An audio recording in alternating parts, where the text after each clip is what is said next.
New Zealand recently released a proposal to put a price on gases released from agricultural activity. The move is part of an effort to deal with the country's biggest sources of greenhouse gases, sheep and cattle. Greenhouse gases, including carbon dioxide and methane, are believed to cause warming temperatures in the Earth's atmosphere. The measure would make New Zealand the first country to have farmers pay for emissions from farm animals, the Ministry for Environment said. New Zealand, home to 5 million people, has about 10 million cattle and 26 million sheep. These animals release gases such as methane. Nearly half of New Zealand's total greenhouse gas emissions come from agriculture. But agricultural emissions have previously not been part of the country's emissions trading plan. This has led some to criticize the government's willingness to stop the greenhouse effect, known as global warming.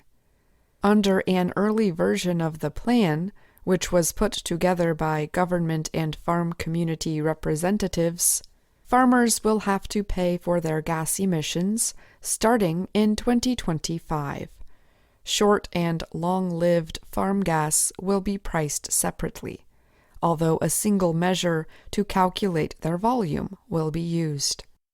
James Shaw is New Zealand's climate change minister. He said, "There is no question that we need to cut the amount of methane we are putting into the atmosphere, and an effective emissions pricing system for agriculture will play a key part in how we achieve that." The proposal includes incentives for farmers who reduce emissions through feed additives, while on-farm forestry can be used to make up for emissions. Money from the plan will be invested in research, development, and information services for farmers. Michael Ahi is chair of the climate action group He Waka I Kenoa. Ahi used the term sustainable, meaning involving methods that do not completely use up or destroy natural resources, to describe the plan. Our recommendations enable sustainable food and fiber production for future generations, while playing a fair part in meeting our country's climate commitments, Ahi said. The proposal would possibly be the biggest change to farming since the removal of agricultural subsidies in the 1980s, said Susan Kilsby, an agricultural economist at ANZ Bank.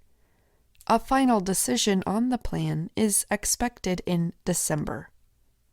I'm Ashley Thompson.